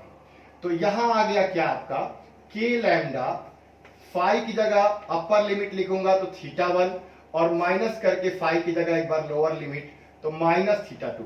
और आपको पता है कि sin minus theta equal -sin theta होता है, तो माइनस माइनस क्या हो जाएगा, प्लस। तो जो ex कंपोनेंट है वो निकल गया k लैम्डा। हाँ एक चीज है, d यहाँ पे बच रहा है, तो d को मैंने बाहर कर लिया है जी, ये भी कांस्टेंट है, ये d आपका, तो k लैम्डा अपॉन d और यहां क्या मिल गया, sin θ1 प्लस sin θ2 जी, फिक्स है ये, तो ये हमारा मिल गया कांस्टेंट। अब ये देखो जरा ये, तो ये आपका क्या है, ex क्यों मिला, जबकि हमें क्या चाहिए, dq कारण d है इलेक्ट्रिक फील्ड और उसके दो कंपोनेंट है, तो जैसे dx निकालना वैसे dy निकालेंगे। और मैंने बताया था क्या कि जब दोनों कंपोनेंट हो तो रिजल्टेंट क्या होता है, √ex² प्लस ey²। तो यहां पर ध्यान दें कि अगर ey निकालेंगे तो ey निकालना अब इजी है, कैसे, इंटीग्रेशन आप dy करेंगे, सही है, और dy क्या हो जाएगा, तो कह सकते हैं क्या, d ये sin फाई है और d की वैल्यू क्या होगी, तो k dq अपॉन r², यही तो है जी हाँ, और ये आपका sin फाई, और आपको पता है कि dq की जगह क्या होगा, lambda into dx upon r², और ये आपका sin फाई। क्लियर है ये? तो क्या कांस्टेंट है जरा बाहर करो, तो k लैम्डा बाहर कर लेते हैं और ये ey निकल रहा है, तो dx की जगह पे क्या लिखेंगे हम लोग, तो dx की जगह पे हम लोग लिख सकते हैं, जैसे मैंने निकाला हुआ है, d sec square phi, d sec square phi और इंटू d फाई। और ये आपका r की जगह पे क्या लिखेंगे, तो यहां पर देखिए r की जगह पे d sec फाई और स्क्वायर है तो d square sec square phi, और ये आपका क्या है, sin फाई। यहां से देखें तो डी डी से कैंसिल होगा, सेक स्क्वायर से यहां पर क्या मिल जाने वाला है, तो ई वाई इक्वल मिलने वाला है जी। ई वाई इक्वल क्या मिलने वाला है, ध्यान देंगे तो ई वाई इक्वल मिलने वाला है क्या, तो ई वाई इक्वल मिल गया के लैम्डा अपान डी जी, के लैम्डा अपान डी, क्योंकि यहां से देखो तो एक डी इसके स्क्वायर से कैसे जाएगा, सेक स्क्वायर फाई से, तो आगे क्या मिलने वाला है, इंटीग्रेशन किसका, तो इंटीग्रेशन साइन फाई का, और किसके रिस्पेक्ट में, डी फाई। अब इजी है कि नहीं है। अब क्या करूं मैं, थोड़ा सा अब इस फिगर को मैं, जी हाँ, इस फिगर को इरेज करें कि और कोई पोर्शन इरेज कर ले, ये कंपोनेंट वाला कर ले कि ये रिलेट वाला वैल्यू कर ले, मैं ये पूरा रिलेट वाला वैल्यू कर लेता हूं जी। अब ये ध्यान देंगे कि यहां पर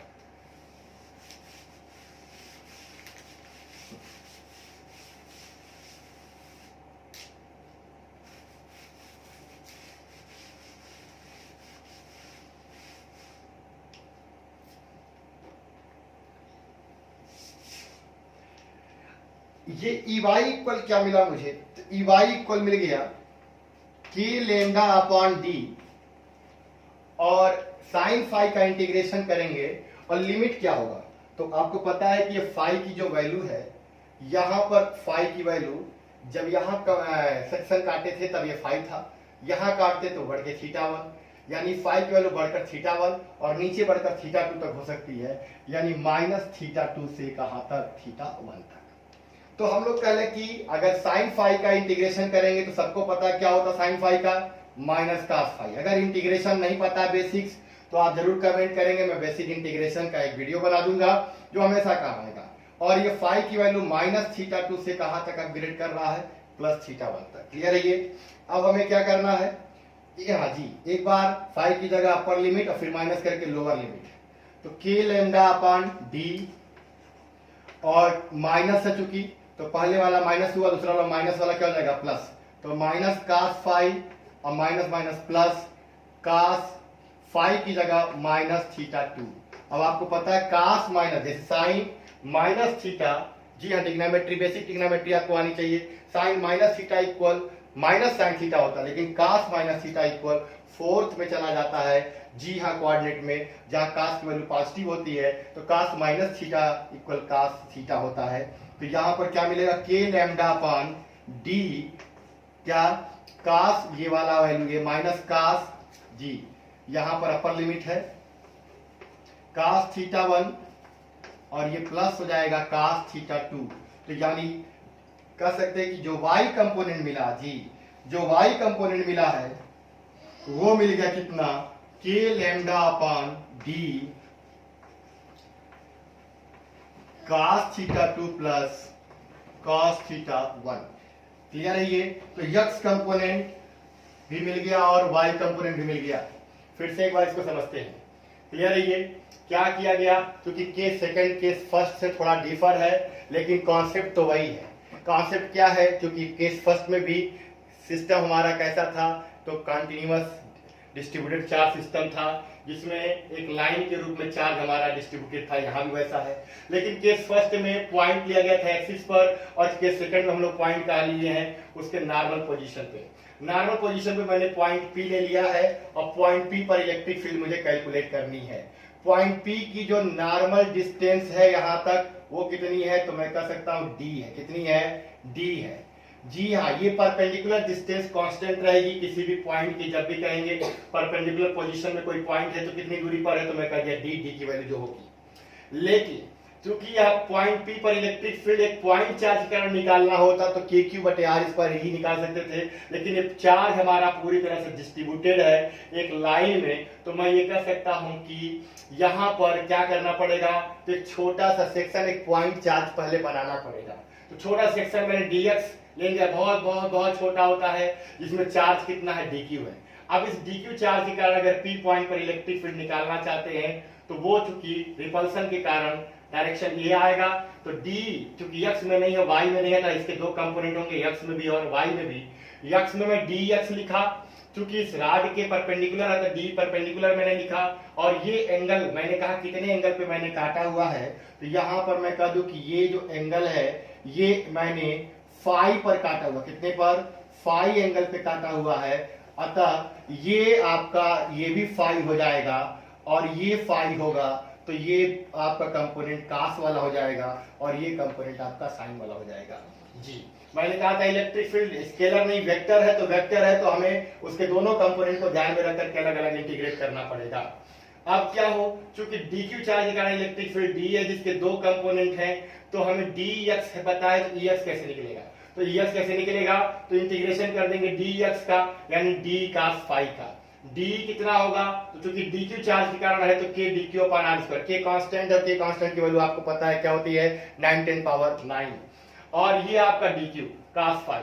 अब dq कितना होगा, तो मैंने कहा था कि चूंकि ये x लेंथ के ऊपर dx की चार्ज का मोटाई की लेंथ काटी गई है, इसमें कितना चार्ज होगा, तो पूरा लेंथ ये वाला है q चार्ज है, तो यूनिट लेंथ में क्या होगा q बाई l होगा, तो dx लेंथ में क्या हो जाएगा q by l into dx, और q बाई l को हम लोग क्या लिखते हैं लैम्डा, dq को क्या हो जाएगा लैम्डा इंटू dx, ये पहले भी केस में हो चुका है।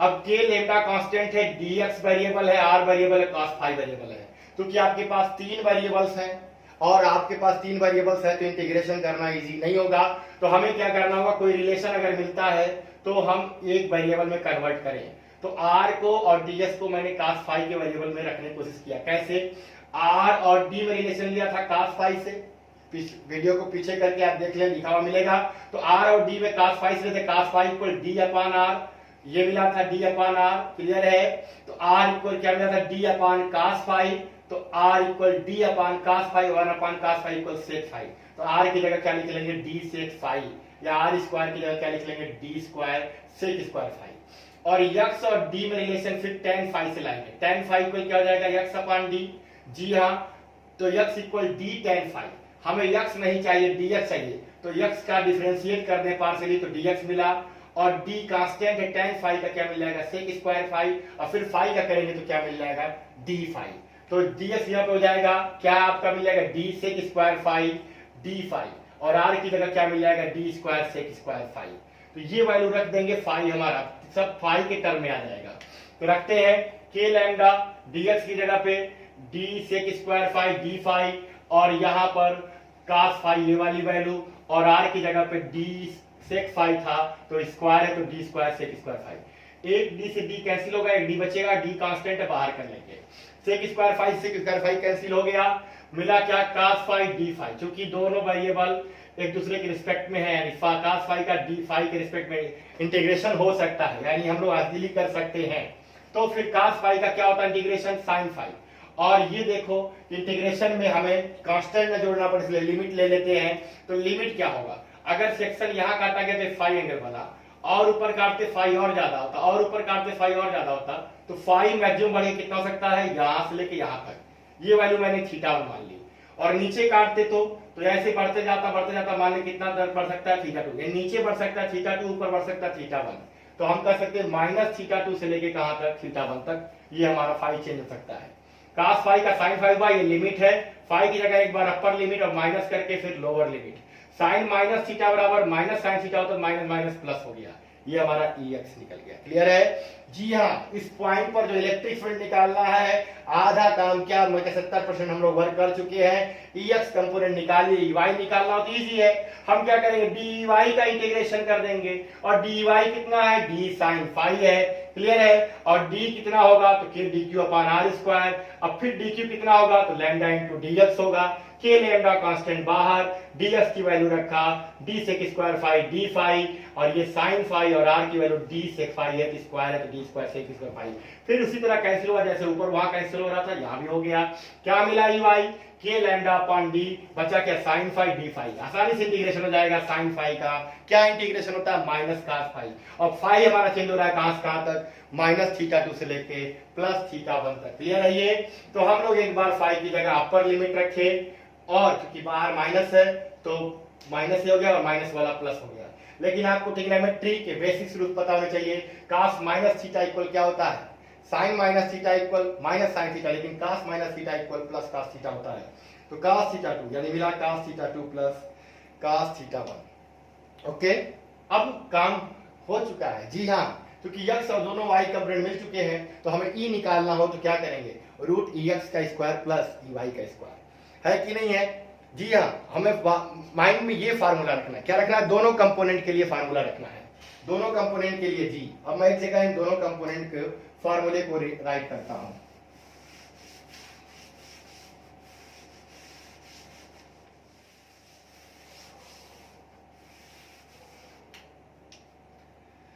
तो यहां पर हम लोग दोनों कंपोनेंट निकाल चुके हैं, और दोनों कंपोनेंट के जो फार्मूले हैं वो ये देखें। यक्स कंपोनेंट का फार्मूला निकाला गया k lambda upon D, k constant जिसकी वैल्यू फिक्स है 9 10 पावर 9 इन एयर या वैक्यूम, और मीडियम में फिर आप क्या करोगे, डाइलेक्ट्रिक कांस्टेंट से डिवाइड कर दोगे। ये तो बताया गया है कूलम्ब्स लॉ में। लैम्डा क्या है, जी हाँ, लीनियर चार्ज डेंसिटी, रेखीय आवेश घनत्व q अपॉन l, और d क्या है, d परपेंडिकुलर डिस्टेंस। जी, ये परपेंडिकुलर पोजीशन पे पॉइंट लिया जा रहा है तो उसकी डिस्टेंस कितनी है, वही तो d है। और यहाँ पर जो उस पॉइंट पर ऊपर वाले सिरे का एंगल कितना है, थीटा 1, और नीचे वाला सिरा कितना, इंड कितना एंगल बना रहा है, तो थीटा 2। ये हो गया। और y कंपोनेंट क्या निकला, k लैम्डा अपॉन डी। जी हाँ, और यहाँ पे cos theta 2 minus cos theta 1, ये तो है क्लियर। ये पॉइंट कहां पर है, ये पॉइंट कहीं भी हो सकता है, ऊपर नीचे कहीं भी हो सकता है। ऊपर नीचे होने पर क्या बदलने वाला, परपेंडिकुलर डिस्टेंस तो डी ही रहेगी, और बढ़ेगी तो उसके हिसाब से वैल्यू रखेंगे, घटेगी तो डी रखेंगे। लेकिन तो वही रहेगा, लैम्डा वही रहेगा, केवल थीटा 1 थीटा 2 चेंज होंगे। जी हाँ, ये अगर पॉइंट ऊपर जाए तो थीटा 1 बढ़ेगा, थीटा 2, थीटा 1 घटेगा, थीटा 2 बढ़ेगा। नीचे आए तो जाहिर सी बात है क्या हो जाएगा, थीटा 1 थीटा 2 ही क्या होंगे, चेंज होंगे। ऊपर चला गया तो ये आपका थीटा 1 थीटा 2 बढ़ गया, नीचे आए तो थीटा 2 बढ़ गया, थीटा 1 घट गया, थीटा 1 बढ़ गया, थीटा 2 घट गया। इस हिसाब से अगर थीटा 1 थीटा 2 ही चेंज होंगे, मैं कह लू ये पॉइंट अगर इस सिरे के इंड में, ए सिरे के कह सकते हैं कि सीधे सीधे उसके इन फ्रंट हो तो क्या हो जाएगा, तो ए के अगर हो तो यहां पर अगर होता है तो थीटा 1 क्या हो जाएगा, 0, और थीटा 2 केवल तब मिलेगा। यहां पर आ जाए तो क्या हो जाएगा, जी हाँ, थीटा 1 आप थीटा 2 क्या हो जाएगा, 0, और थीटा 1 क्या हो जाएगा, वो जो वैल्यू रहेगी वो होगा। यानी इस हिसाब से थीटा 1 थीटा 2 चेंज होंगे। लेकिन अगर मैं कहूं मीड में आ जाता है, तो सेंटर में आ जाता है, तो पॉइंट, अगर मैं कह लू यहां पर कंडीशन में दिखाऊं, कंडीशन फर्स्ट, ठीक है ना, कि पहला कि पॉइंट इज एट सेंटर, ठीक है ना, ऑफ रॉड। यानी कह सकते हैं क्या, सेंटर में है जी, रॉड के अंदर नहीं है, बाहर ही पॉइंट है, लेकिन उसके सेंटर में है, तब क्या हो जाएगा, तो तब हो जाएगा, तब थीटा 1 और थीटा 2 दोनों क्या हो जाएंगे, इक्वल हो जाएंगे।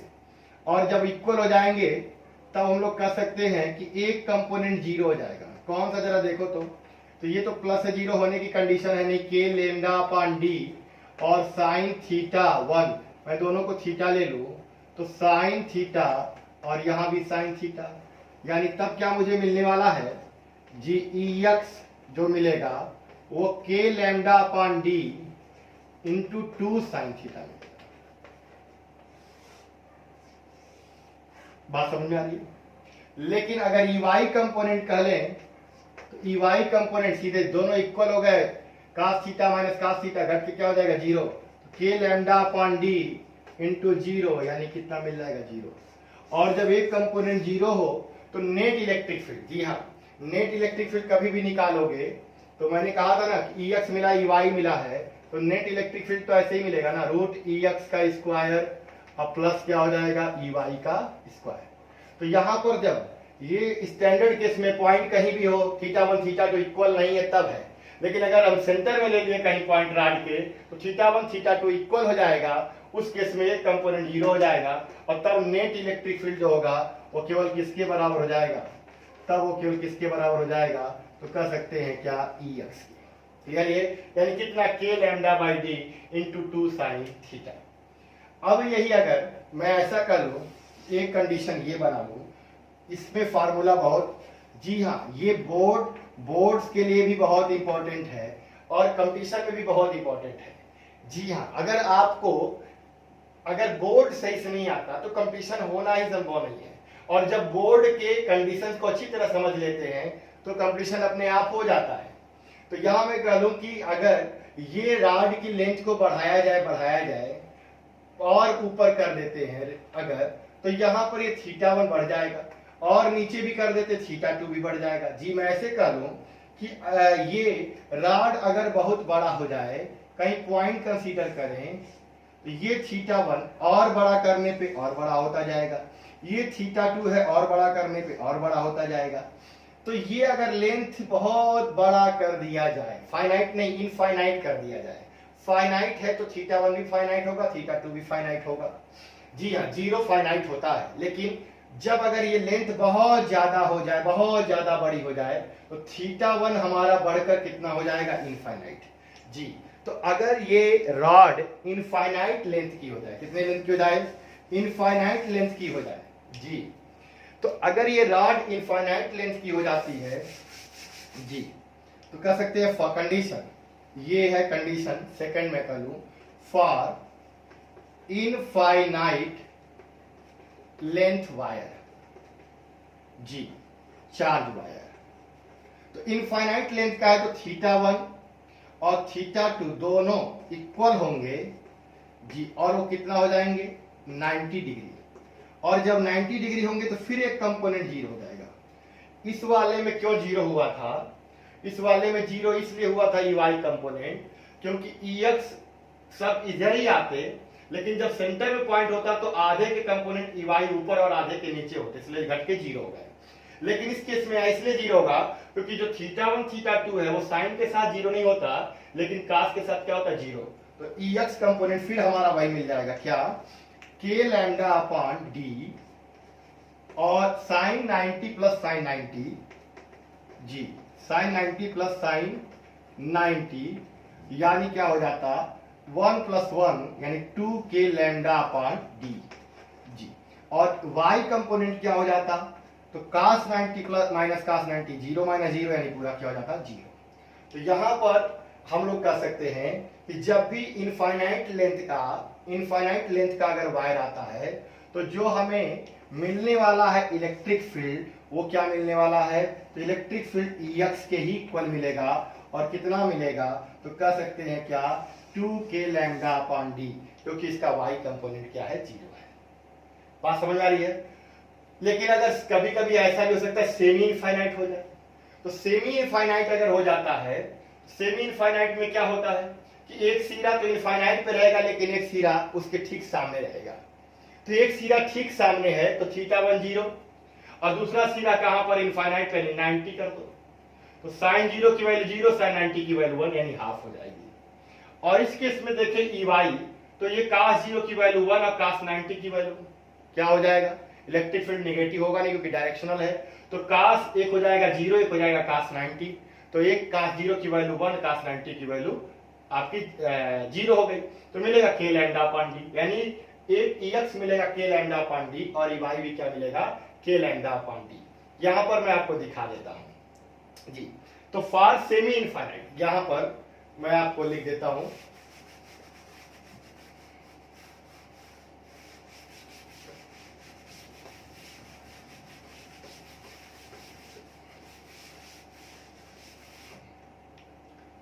केस थर्ड, कंडीशन थर्ड लेते हैं।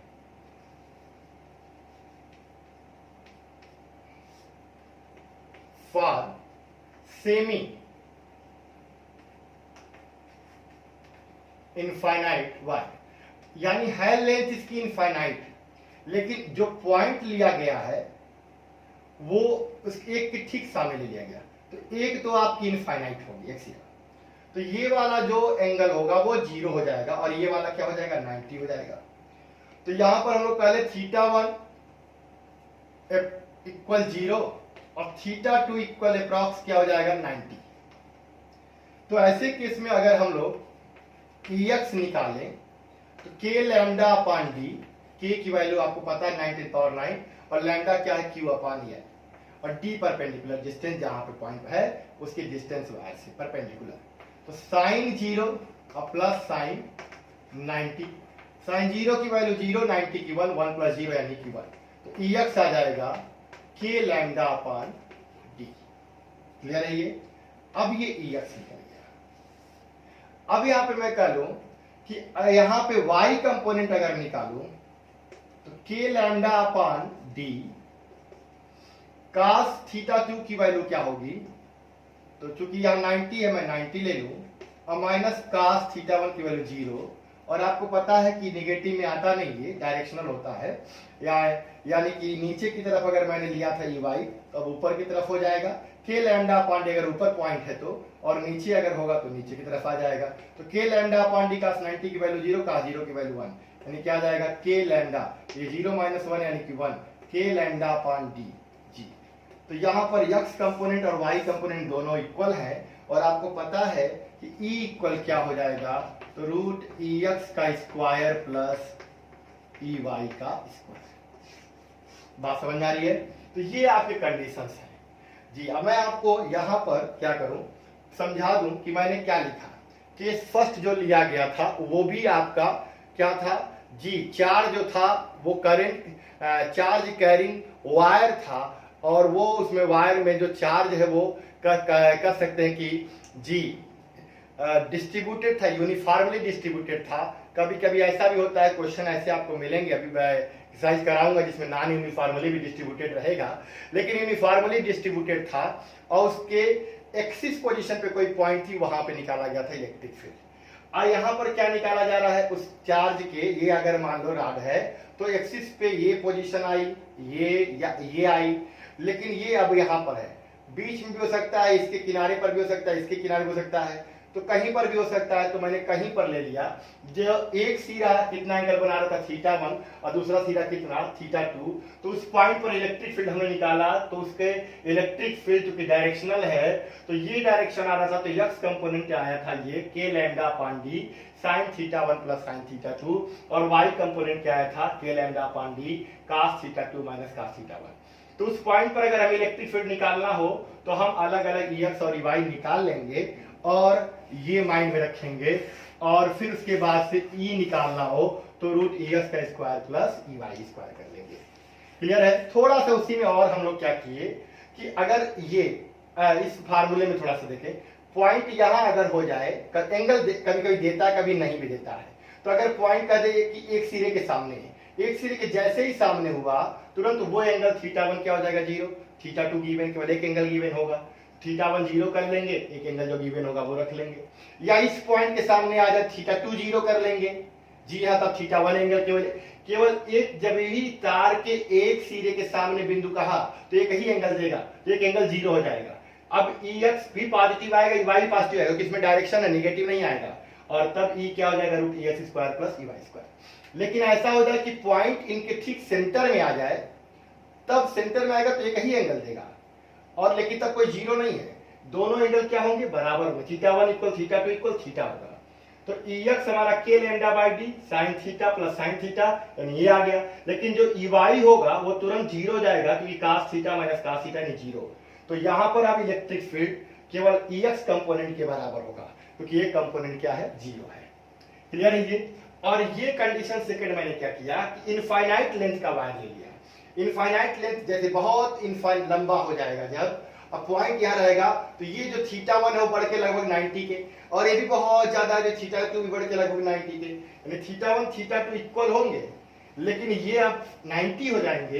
तो यहाँ पर ये कंपोनेंट तो आया sin 90 प्लस sin 90 EX वाला, और ये वैल्यू आ गई, लेकिन EY तुरंत cos 90 माइनस cos 90 0 है, 0 हो जाएगा। तो फिर इलेक्ट्रिक फील्ड EX कंपोनेंट के बराबर होगा, लेकिन अब 2k लैम्डा बाई डी होगा। क्लियर है ये? और थर्ड जो मैंने लिया सेमी इनफाइनाइट। सेमी इनफाइनाइट क्या, इनफाइनाइट वायर है, लेकिन एक पॉइंट एक सिरे के सामने है, तो ये वाला सिरा फाइनाइट हो गया।